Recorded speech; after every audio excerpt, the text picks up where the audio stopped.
Mabuhay sa ating lahat. Sama-sama ulit tayo sa kalahating oras na talakayan tungkol sa ating mahalagang issue sa buhay. Ngayon, meron akong special na ipapakita sa inyo sapagkat special sa akin. Kahit hindi tungkol sa pro-life issue mismo, ay tungkol sa pagmamadre. Ako po si Sister Pilar Versosa ng Pro-Life Philippines at nandito ngayon, walang iba kung hindi si Sister Gemma Dinglasan, ang Vocation Directress ng Good Shepherd Sister. Maraming salamat, Sister Pilar. Magandang araw po sa inyong lahat. Ako po si Sister Gemma, ang Vocation Directress. Ano ibig sabihin ng isang Vocation Directress? Vocation Directress, parang ako yung gumagabay sa mga kababaihan o mga dalaga na gustong sumunod sa yapak ng mabuting pastol, yung gustong maging madre. Kaya sa congregation, yung mga nagiging aspirants, mga nagiging postulants or pre-novices, ako yung gumagabay sa kanila sa simula ng formation. Ang kasama naman namin itong panahon na ito ay si Diane Huichanco. Siya yung Media Relations ng Pro-Life. Kasama ko siya sa aming organization. Diane? Magandang araw sa lahat na nanonood ngayon. At si Diane nandito ngayon, isang dalaga. Marami siyang tanong kay Sister Gemma tungkol sa pagmamadre. Yung congregation natin, Sister Gemma, yung Good Shepherd Sisters. Saan ito nagsimula? At matagal na ba tayo dito sa ating bansa? Ilang madre na ang kasapit sa atin? Actually, itong congregation natin, Sister Pilar, ay nagsimula pa sa France, sa bansang Pransya. Ito ay pinasimula ni Saint Mary Euphrasia noong 1835. Hanggang simulang itatag yung aming generalate sa Rome. At sa Pilipinas, dumating ang mga madre ng mabuting pastol noong 1910. Kaya malapit na tayong mag-centennial. 100 years. Oo. At sa Batangas City po, ang kauna-unahang foundation ng Good Shepherd Congregation. At ito po yung St. Bridget College ngayon. So, sa kasalukuyan po, meron kaming 135 Good Shepherd Sisters dito sa mga Pilipino, sa Pilipinas. Pero sa buong bansa, marami tayo. We are almost 5,000. Hindi pa po, may kasama pa rin po doon yung mga contemplatives kasi kami po ay isang congregation na mayroong dalawang, ayaw kong sabihin lifestyle, pero parang two vocations in one congregation. That is, yung active at saka contemplative. Kami po ni Sister Pilar, kami kasama dun sa active. At iba pa yung contemplatives, pero isang congregation kami. Tayo mga active, tayo naglilingkod sa mga kababaihan na nagkakaproblema. Kaya kilala ako bilang isang nurse, dati assigned doon sa Home for Unwed Mothers natin. Yung mga naabuso, yung mga nabubugbog ng asawa nila. Kaya ko nga tinatag ang Pro-Life Philippines dahil alam ko na yung ating education at prevention work ay napakahalaga. Pero binabalita rin natin sa mga nakikinig sa atin ngayon para alam nila na tayong Good Shepherd Sisters, katulad ng ating Jesus na mabuting pastol, ay handa para tumulong sa mga nangangailangan ng kalinga at pagmamahal niya. Gusto ko rin connecta yung sinabi ni Saint Mary Euphrasia, yung ating tagapagtatag na a person is of more value than the whole world. Na yung kaugnay nung layunin ng mabuting pastol na magligtas ng tao, magligtas ng mga kaluluwa, magdala sa langit ng mga tao, ng mga kaluluwa. Ganun din yung adhikain, lalim yata ng adhikain, yung mithiin ni Saint Mary Euphrasia na pahalagahan ng bawat tao bilang pinakamahalaga sa buong mundo. Kaya nga, yung may dignidad ang bawat tao. Yung aming mga ministries kasama yung pro-life, talagang nagpapahalaga dun sa buhay ng tao. Kaya nga si Sister Pilar, pagtatatag ng pro-life, nagsimula dun sa buhay sa sinapupunan, dun sa womb. At yun ay inaalagaan hanggang sa pagtanda ng isang tao. Saan tayo dito sa Philippines, Sister Gemma? Sa buong Pilipinas po, Luzon, Visayas, at saka Mindanao, meron pong mga kumbento ng RGS at saka CGS. So, dito po sa Quezon City lamang, marami na po, 7 communities na kami sa Quezon City. At sa buong Pilipinas, meron po sa Northern Luzon, yung Baguio, at saka... yung Baguio, kilalang kilala dun sa ating Good Shepherd products, hindi ba? Yung ube jam, strawberry jam, peanut brittle. Oo. Meron sa Baguio, meron sa Isabela, tapos dito naman sa Southern Luzon, Batangas, Tagaytay, tapos ito nga Metro Manila, tapos yung Bicol parts naman, marami din doon sa Legazpi, sa Buhi, tsaka sa Naga. Pagdating ng Cebu, Cebu City lang tayo, sa Visayas. Tapos sa Mindanao, meron sa Cagayan de Oro, sa Davao, sa Agusan del Sur, sa Iligan, sa Zamboanga. So, lahat-lahat sa buong Pilipinas, meron kaming 33 communities. Maraming nanonood sa atin ngayon. Batiin natin sila kasi alam nyo na sa lugar ninyo, malapit-lapit dyan, may mga Good Shepherd Sisters. At pwede silang lapitan kung kayo interesado na mag-volunteer sa aming mga trabaho. At yun na nga, para makatulong sa ating mga kapatid, lalong-lalo na yung nangangailangan ng kalinga, nangangailangan ng tulong dahil mga biktima sila ng pang-abuso o hinahanap ang sarili nila sa buhay. At saka yung mga kababaihan din na gustong sumama sa amin bilang madre, kayo din ay pumunta inaanyayahan namin na pumunta o lumapit kahit sa ang kumbento namin kasi may mga sisters dyan na willing na kayo ay samahan sa inyong journey, sa inyong paglalakbay. Ayan, si Dayan. Ako, marami yatang tanong. Sister, alam naman natin na may mga interesado tungkol sa buhay ng pagmamadre, pero kulang ang kaalaman nila. So, gusto ko rin tanungin, ang akala ng marami, pumapasok lang sa pagmamadre ang mga babae dahil hindi sila masaya sa buhay nila, walang fulfillment, parang walang magawa sa buhay. Totoo ba ito? Gusto kong iklaro yung tanong na yung pagmamadre hindi pagpupuno dun sa kung ano yung kulang sa buhay mo. Yung pagmamadre ay isang pagtugon dun sa tawag kasi pwede kasing tawagin ng Diyos hindi lang yung nag-e-enjoy. Pwede rin yung tawagin, baka yung hindi rin nag-e-enjoy. Tapos makikita niya sa pagmamadre yung kabuuan. Hindi nga siya pagpupuno dun sa kulang, kundi siguro pagdadagdag.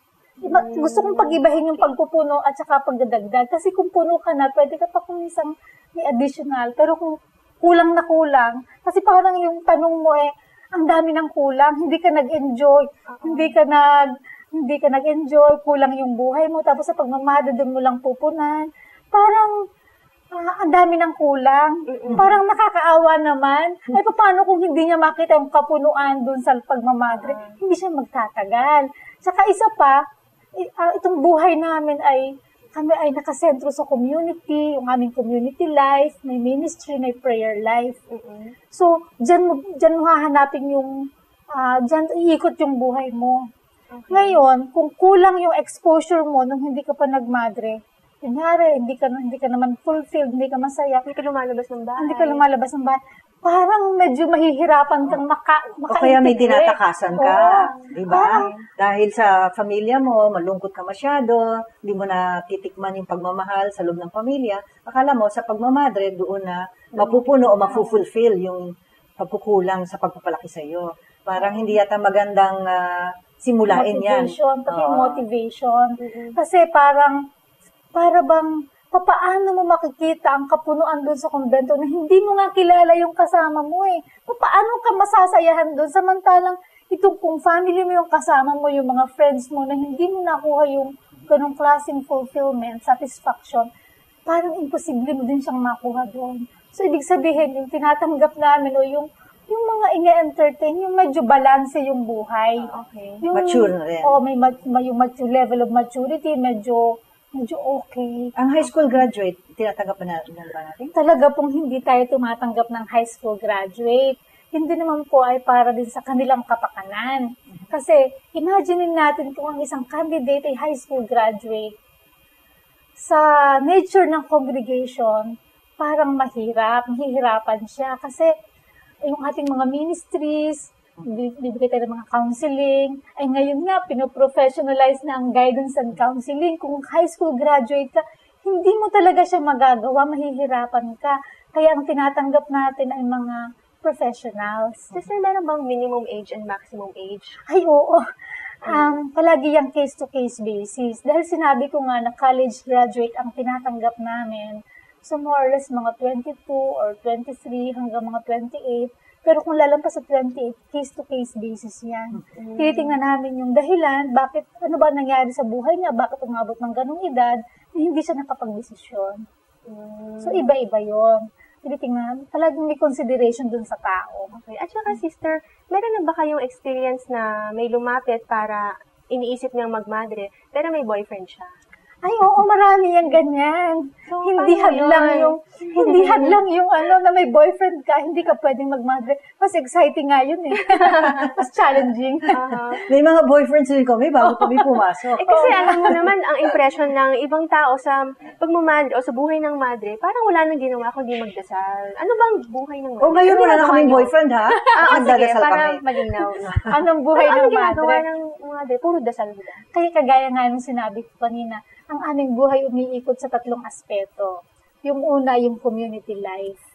So kami ni Sister Pilar, kung magkasama kami sa community, kami yung bumubuo ng komunidad, yun ang pamilya namin eh. Wala kaming asawa, wala kaming mga anak, pero meron kaming community. So yung community life. Pagkatapos yung prayer life, ito yung sentro ng buhay namin. So meron kaming common prayer at meron din kaming personal prayer. Magkaiba yon. Pagkatapos, yung overflow ng aming prayer, yun yung ministry. Paglilingkod na marami kaming napapaglingkuran kasi marami kaming dinadasal. O kung hindi kami magdadasal, parang imposible kaming makapaglingkod. Sa bigat ng trabaho. Oo, Yung iba sa yan. amin teachers, di ba? May mga schools tayo, St. Regis, at may mga shelters o tahanan para nga sa kababaihan na may problema. Yung iba sa amin, nagtatrabaho pa nga sa mga tribo. Community organizers. So, napapadpad pa kayo sa mga bundok at Oo. sa malayong lugar. Kaya nga yung Good Shepherd sa Baguio, hindi naman dahil kami gumagawa ng mga strawberry jam at ube jam, mga peanut brittle, pero yung mga alaga namin, yung mga Igorot students ng Baguio, sa amin nagpupunta para may pang tuition sila at gumagawa sila sa bakery. Tapos, ang mga bata na yon, pagkatapos nilang magtrabaho sa amin, bilang mga working students, pagbalik nila sa kanilang community, sila yung magsisimula na na-improve naman yung buhay ng kanilang tribo. Kaya mahalaga sa amin kung anong pinagmulan ng bata na nag-aaral. So, hindi na pala puro pagdadasal ang ginagawa niyo. Tapos kung saan-saan kayo pinapadala. Oo, kasi kasama, kakabit yun eh. Hindi ka pwedeng trabaho lang ng trabaho, wala namang dasal. Hindi ka pwedeng dasal ng dasal na wala kang ginagawa kasi may fruit dapat yung prayers mo. So, ibig sabihin, kailangan din medyo physically fit yung mga sisters. Ay, oo. Kaya isa yan sa mga requirements namin, yung kailangan talaga physically fit. Kaya bago ko tanggapin o bago ko endorse sa council yung mga applicants, kailangan naka-attach doon yung mga medical certificates na siya ay physically fit. No serious Illness. illness. Oh, pero pag matagal ka na sa pagmamadre at nagkasakit ka, aalagaan ka namin. Of course. Nakapaglingkod ka na ng ilang taon sa amin. Pero yung sa simula pa lang, tinitingnan namin kung talagang malusog. Kasi kung sa simula pa lang at meron ka ng mga congenital defects, medyo mahirap yon. Bakit ka ba magmamadre kung hindi ka naman makakapaglingkod na parang ano yung motivation mo? Bakit ka magmamadre? Sister Gemma, nabanggit mo na bukas pupunta ka sa Ay, Palawan. oo, pupunta ka sa Anong sadya Palawan. mo doon? Kasi po, ngayong June, ang simula ng panibagong batch ng mga aspirants, isang taon kasi yung aspirancy namin. At bago dumating itong mga aspirants na ito sa amin, pinupuntahan kong isa-isa yung families nila. Ipinapakilala ko ang congregation kasi karamihan dun sa mga families ng mga aspirants, ayaw nilang magmadre ang kanilang anak. Kahit naman ako noon, ayaw din akong pagmadrehin. Bakit daw? Bakit Siyempre, ang alam kasi nila, mahihirapan yung anak nila, baka tagapaglinis lamang ng kumbento, yung gano'n. Tapos sayang daw naman, professional yan, pinaaral, ganda-ganda ng trabaho, tapos magre-resign sa trabaho, magpapasok. Sabi nila, sayang ang anak ko, magmamadre lang. So, pinupuntahan ko talaga yung family. Minsan natutulog ako ng 2 or 3 araw para magkaroon sila ng interaction sa isang mother na ganito pala yung madre. Hanggang sa makilala nila, ipapakilala ko yung buong congregation. Pagkatapos, whether tanggapin nila or hindi, or mapumayag sila o hindi, at least nakilala nila kami. At may endorsement na mangyayari doon. Okay. Kasi parang it's a sort of paghingi ng permission dun sa parents na ito pong anak ninyo, nag-decide na magmamadre, buong puso po namin tinatanggap, kung ano man ang mangyari sa kanila, pananagutan namin yon. Gusto mo tanungin kanina, Dayan, nung tayo nag-uusap, kung ano yung iba-ibang stages. Kapag na-mention niya yung aspirants, ano Oo. ba yung mga iba-ibang Yun stages ng ang pagmamadre? inaalagaan mo. Pero pagkatapos mo nakita na mukhang kandidato ito sa Good Shepherd Sisters, ano yung susunod na level niya? So, medyo mahaba-haba po yung stages of formation bago maging isang ganap na Good Shepherd Sister. Unang-una yung aspirancy. Isang taon yon na sa kumbento namin nakatira, pero may mga activities yun. Iba-iba. Exciting ang buhay sa pagmamadre. Isang taon na aspirancy, pagkatapos ng isang taon, parang okay naman. Kasi sa aspirancy, wala pa yung structure. Walang Wala pang structure, walang suot vows. madre. Wala. Kung ano yung suot mo ngayon, yan ang suot mo doon. Hindi kita papakailaman kung may cellphone ka or ano, wala. Free. Okay. Pero may mga activities yun. Meron kaming objectives na sinusunod. So, isang taon na aspirancy. Pagkatapos doon, parang yun yung ang tawag doon, transition period between your lay life to religious life. Aspirancy. Sana yan. Oo. Pagkatapos ng isang taong aspirancy, isang taon na postulancy or pre-novitiate. Isang taon Dito, na yan. oo. Dito sa pre-novitiate, mayroong mga congregational studies na mga modular classes together with other congregations. Ito ba nagsusuot na sila nung habit? Hindi pa rin, hindi pa. Wala pa rin masyadong structure, although ini-introduce ng unti-unti yung structure, hindi siya biglaan. Anong susunod? Kaya kailangan na medyo nakapag-aral na rin ng college. Oo. Hindi pwedeng high school lang kasi maraming pag-aaralan eh. Demanding, intellectually demanding din ba yung Oo. pag-aaral? Kaya ang nag-require din kami ng at least average intelligence ang IQ. Kapag below average, medyo mahirap. Tsaka paano niya matatransmit yung teachings, ano? ng Oo, simbahan at saka kung kailangan may mahirapan capacity siya? for insight. Okay. Kasi maraming mga studies, maraming mga reflections. Kung wala kang capacity for insight, medyo mahirap. So yun, ang second level, yung postulancy or pre-novitiate.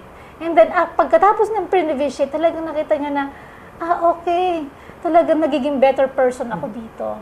So, mag-a-apply siya for the novitiate. Okay. The novitiate is 2 years. Doon sa naunang 2 taon, yung aspirants at pre-novitiate, monthly, pwede pa yung umuwi at dumalaw sa family niya. Meron pang ganon. Pero pagdating sa novitiate, yung 2 years ng novitiate, hindi talaga. Even Christmas, even special occasions in the family, hindi siya pwedeng umuwi. But the family can visit them. Pwede silang bisitahin monthly. So, yung family ang pupunta para bisitahin. So, for 2 years. After the second year of the novitiate, yan yung panahon na talagang i-evaluate niya yung buhay niya ng 4 na taon. Talaga bang dito ako tinatawag? Talaga bang ito ang buhay na para sa akin? Kung okay siya at nakita niya ang sarili niya doon, tapos ang congregation din nakita na, she's getting better. So, doon magsisimula yung first vows, pagkatapos yung juniorate. Okay. So, doon magsisimula yung talagang ng religious life. Although nagsimula na siya sa novitiate, pero talagang pwede na magbelo, profession, yun yung first year ng juniorate, yung temporary vows. Hindi pa ho ito yung perpetual Hindi vows na pa. talagang Oo. considered na parang kasal na siya sa Diyos. Yun ba? Hindi pa. Kasi itong juniorate, temporary vows, for 5 years, renewable for 5 years. Renewable every year for 5 years. So, talagang grabe katagal nung ibibigay na panahon para makadecide ka kung ano ba talaga. Anytime, pwede ka nga umuwi kung nakita mo na hindi eh. Sister, may tanong ako. Sige. Bago kayo nag-perpetual vows, sigurado na ba kayo na yun ang pagmamadre ang gusto niyo talagang buhay? At yun ang para sa inyo? Nung pa lang mag-start ako ng aspirancy ko, sigurado na ako doon. Kaya lang, syempre, maraming mga dumarating na problema, may mga crisis kang... Syempre, everyday yan ang pag-deal mo dyan. So, hanggang sa umabot yung ika-9th year, ika-8th At saka year. inaasahan mo rin na yung congregation tatanggapin ka. Oo. Kasi mutual ang evaluation. Hindi naman sa gustong-gusto mong pumasok kasi baka naman iba yung motibo mo, di ba? Yung pinag-usapan natin kanina. Kaya nandoon rin yung bahagi ng congregation para makita, pwede ka dito sa amin. Kaya 9 na taon 8 hanggang 9 na taon yung discernment period. Ang tagal, Matagal. Tapos sabi ko nga nung una, pareho din to ng pag-aasawa, may mga stages. the same yung commitment, pero kung minsan yung process nagkakaiba. Sabi ko, dun sa mga nakikita kong mga nag-aasawa ng bata pa, nagkilala ngayon, tapos pagka 1 buwan, 2 buwan, magpakasal na sila. Sabi ko, the same lang yung commitment. Bakit ang bilis?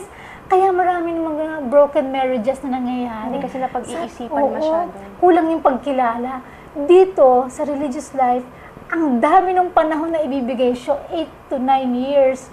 Kaya grabe yung commitment. Parang hindi mo siya basta-basta i-break kasi 8 taon yung pagdadaanan mo. Na talagang lahat ng freedom ibibigay sa'yo para magdesisyon ka. Isa pa, Sister Gemma, paliwanag mo naman sa atin kung ano yung vows, yung magsumpa natin. Wow! Palalim ang usapan natin, Sister Rita. Dayan. Vows. Kami sa congregation, meron kaming 4 na vows. Yung pong ibang congregation, 3 lang. Kami nagdagdag, kinulang pa kami. Nagdagdag pa kami ng isa. Ito po yung vow of chastity, vow of poverty, obedience, at saka yung amin nga ika-4 yung zeal. So, yung chastity, maninanatili kaming tapat. Tapat sa aming sinumpaan, tapat sa aming Diyos, yung hindi kami mag-aasawa. Yung klase ng friendship na aming gagawin sa aming mga kasama ay inclusive, hindi siya exclusive.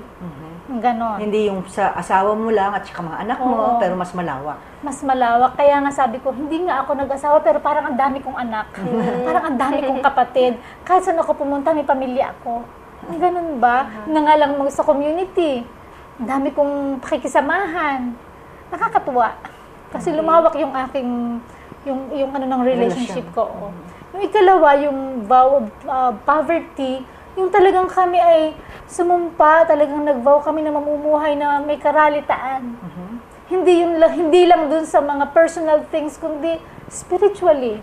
Ganon. Simple lang ang buhay, sapat na kung alin ang kailangan mo pang araw-araw. Hindi tayo nag-iisip na hindi tayo nag-aambisyon, hindi ba? Na may malaking bahay, lahat yung mga signature na attire natin, mga sapatos. Simple lang. Saka kung ano yung available. Kaya sabi ko, bakit magkaiba kami ng damit? Parang kami ng congregation, magkaiba kami ng damit. Kasi pwedeng ito lang yung available sa akin, yung available sa kanya. Hindi namin kailangan magkapareho. Isa din yung paraan ng kasimplihan. Ika-3, yung vow of obedience. Noong unang panahon, pag sinabi mong vow of obedience, parang sa superior, kung ano sasabihin ng superior na gagawin mo. Pero ngayon po, sa takbo ng panahon natin, meron ng ibang meaning yung vow of obedience na yung pagsunod, hindi lang dun sa sasabihin. Of course, maganda na susundin mo yung sasabihin ng superior mo, kundi sasabihin mo ano ba talaga yung sinasabi ng Espiritu sa'yo. Ano ba talaga yung makakabuti para sa kapwa. Ano yung mas makakapagbigay buhay. Kaya madalas tayo nagpupulong. Pinag-uusapan natin paano patakbuhin ang community life natin, yung schedules natin sa prayers, pinag-uusapan na rin ngayon, at lalong-lalo na tungkol sa ministry natin, sa paglilingkod natin. No? Hindi yung ito ang gusto ko, ako'y masusunod kasi ako'y nakapagtapos ng doctorate sa management, kaya ako lang marunong dito. Hindi, ito ay pinag-uusapan natin at sinusunod kung ano ang napag-usapan sa grupo. Sa congregation nga, ang amin nga yung pinatatakbo na parang prinsipyo yung tawag namin ay FMTL, yung Feminist Mode of Transformational Leadership na talagang mayroong participation, may dialogue, may consultation na hindi ko ako yung coordinator, ako yung superior, ako ang pwedeng masunod. Kasi baka may idea rin ako, may idea ka rin na maganda makakakontribute. So, ginagather namin yung lahat ng mga information na alam namin, tapos saka kami sama-samang nagdidesisyon, nagdidiscern. Ganun ba? Tapusin natin yung 4th vow of zeal. Oo, zeal. Sister, bago tayo magtapos. Oo, kasi malapit yan sa atin bilang Good Shepherd Sisters. Ito yung kasigasigan. Kami nangako na magiging masigasig sa lahat ng panahon ng aming buhay. Kasi mahirap nga yung ginagawa ng trabaho namin, mga Good Shepherd Sisters. Kung wala kaming zeal, baka magsawa ako. Baka manghina ako sa aking ginagawa. Kasi para bang tumulong para yung salvation ng kapwa mo ay mangyari. Kung mahina ako, baka pareho kaming madala ko siya sa kahinaan. So, kung may vow of zeal ako, yung mananatili yung kasigasigan, hindi ka manghihina. Okay. So, paano kung merong isang babaeng nag-iisip na baka yung pagmamadre para sa kanya, ano yung gagawin niya? Pumunta lang po siya sa kahit saan namin na kumbento at may mga madre po doon na mag-a-assist sa kanya. At dito po sa Quezon City, sa aming provincialate, meron kaming search-in every 4th Sunday of the month. So, whole day yon. Pagkatapos ng search-in, monthly meron kaming Discovery Weekend. Dun sa search-in, hindi lahat dayan na nagsa-search-in ay nagiging madre. Yung search-in, ibig sabihin nun ay pagtuklas. Ano ba yung nandun sa loob? Ano ba yung nakatagong mga talents, mga giftedness ng isang tao sa kanyang kalooban na pwede nating palabasin para yung kanyang para magkaroon ng satisfaction, ng fulfillment, ng happiness. Tapos dun sa Discovery Weekend naman, andun na-discover dun, sino ba yung Diyos na nandyan sa loob mo? Hindi yung Diyos na kung saan mo hanapin. Nandyan lang. Kasi yung source of happiness natin nandyan eh. Kung sino yung Diyos na nandyan. So yun, sino ba yung Diyos ng buhay mo? Kaya discovery. I-discover. So ganun. Tapos later on, sa kanila yung pag-uusapan yung kung may bukasyon ba siya o wala. Marami yata sa nag-apply noon, nag-attend ng search-in at saka discovery, may boyfriend nga sila noon, pero ngayon, natuklas nila na, hindi pala yung pagmamadre, kaya na-invite ka na rin sa mga wedding. Oo, kuminsan ako pang gumagawa ng liturgy ng kanilang kasal. At masaya naman ako doon kasi nakita nila. Huwag silang matakot, no, na pag nagtanong sila, ay tuloy-tuloy na sa pagmamadre. Para bang, parang yung direksyon ng buhay, yung paggabay dun sa direksyon ng buhay na tama sa kanila. Ang mahalaga siguro, matuklasan nila kung ano ba talaga yung bukasyon na para sa kanila. Pag kayo ay nagpupunta sa mga eskwelahan at nagsasalita tungkol sa vocation, ano yung ine-expect nyo doon sa mga nag-organize na mga grupo para sa inyo? Na matulungan lang yung mga bata, yung mga estudyante na magkaroon ng direction sa buhay kasi limit ngayon dahil sa grabe yung binibigay ng media ng mga information, parang maliligaw ka, hindi mo alam kung saan ka pupunta. Natatabunan yung relasyon sa Panginoon. Kaya ang mas na-develop namin, paano ba magkaroon ng mas magandang relasyon? Yung kanilang prayer life, yung ganito. Hindi talaga yung magmamadre ka, magpapari ka, hindi yun eh. Ang mahalaga, ano ba yung magiging role nila dun sa plan of salvation ni God? Whether lay, whether in religious life, in priesthood, yun naman yung totoong essence ng vocation. So, sister, masasabi niyo bang masaya kayo ngayon sa buhay niyo bilang madre? Ano sa tingin mo, Dayan? Kitang-kita, ebidensya. Okay. Magpapasalamat kami kay Sister Gemma, yung ating guest sa episode natin ngayon ng Love Life, at si Dayan. Sasamahan mo ako sa mga susunod na shows uli natin sa ating programang Love Life, Sure, Dayan, sister. bilang ating Media Relations Officer. Ako ay si Sister Pilar na magpapaalam uli sa inyo. Kami sa Pro-Life Philippines ay handang pahatid kung saan man lugar ang tungkol sa pro-life, yung pagpapahalaga sa buhay. Kaya makikita nyo po kung ano yung telephone numbers namin. Mag-text lang po kayo sa akin o kaya tumawag kayo sa amin, sumulat kayo. At ang mga materials tungkol sa mga sex education, tungkol sa family planning, responsible parenthood, pagpalaki ng mga bata, handa kami. At ngayon, nakikita nyo, pati sa pagmamadre, handa rin kaming tumulong sa inyo. Papaalam na po si Sister Pilar po.